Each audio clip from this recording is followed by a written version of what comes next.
सनातन का जब तक हमें पूर्ण अर्थ पता नहीं, तब तक हम उस ओर जा भी नहीं सकते।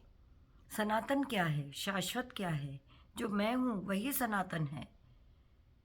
और धर्म का प्रयोजन क्या है? धर्म का प्रयोजन है विधि और निषेध। परम पुरुषार्थ क्या है? परम पुरुषार्थ है धर्म की सीढ़ी को चढ़ते जाना और उच्च उच्च शिखर को छूना, जहाँ पर मैं स्वयं महसूस करूं कि मैं हूं कौन। अहम ब्रह्मास्मि, ये हमारी उद्घोषणा जहाँ पर सिद्ध हो जाती है, जहाँ मुझे अनुभूति हो जाती है, वही तो आत्म तीर्थ है। और सारे तीर्थ करने के लिए हमें जो प्रेरणा दी गई है वो इसलिए दी गई है कि ऋषि मुनियों ने जो तपस्या करके जिन स्थलों पर सत्य को प्राप्त किया, वहाँ की मिट्टी भी चार्ज है उनकी ऊर्जा से। वहाँ हम तीर्थ का सेवन करने हमको जाना चाहिए। तीर्थ का सेवन करना क्या होता है? हम तो तीर्थ में दर्शन करने जाते हैं, हम प्रतिमा के दर्शन कराते हैं, लेकिन जो सत्य को उपलब्ध हुए, जहाँ पर बैठकर ऋषियों ने परम पुरुषार्थ किया, उसको जाने बिना, उसको उस तथ्य को आत्मसात किए बिना जब हम लौट कर आ जाते हैं, तो हमारा ये केवल एक तीर्थाटन नेत्रों का विषय होता है, मन का विषय होता है।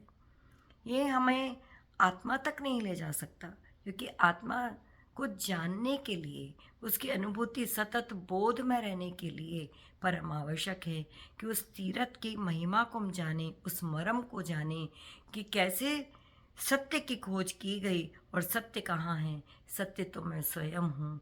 इसीलिए गुरु उपदेश करता है तत्वमसि, और ये जीवन इसीलिए है जिसे हम निरर्थक बिखरा रहे हैं। जैसे मुट्ठी में हमारे राई के दाने हों या तिल के दाने हों, तो हम उसे गुड़ में समेट सकते हैं, परंतु एक बार हम उसे छिटका दें बालू पर, तो उसे फिर समेट पाना, उसको बीन पाना मुश्किल है। इसी प्रकार से हमारी अनंत चित्तवृत्तियाँ इस ब्रह्मांड में फैली हुई हैं, और इस वो है एक ब्रह्मांड में जो सात्विक ऊर्जा है, उसको भी हम नष्ट भ्रष्ट कर रहे हैं, प्रदूषित कर रहे हैं। और संसार तो हमारे भीतर है, इसको याद रखना है, बाहर नहीं है।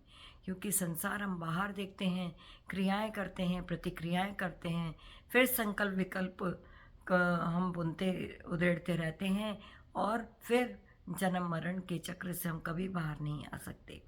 जबकि हम हर समय, हर वक्त, हर हर पल हम मुक्त हैं, लेकिन उस मुक्त स्वरूप को हम जान ही नहीं पाते, क्योंकि हम देह के अभिमान में हैं, हम अपने अहंकार में हैं, चित्त प्रदूषित है वासनाओं कामनाओं से।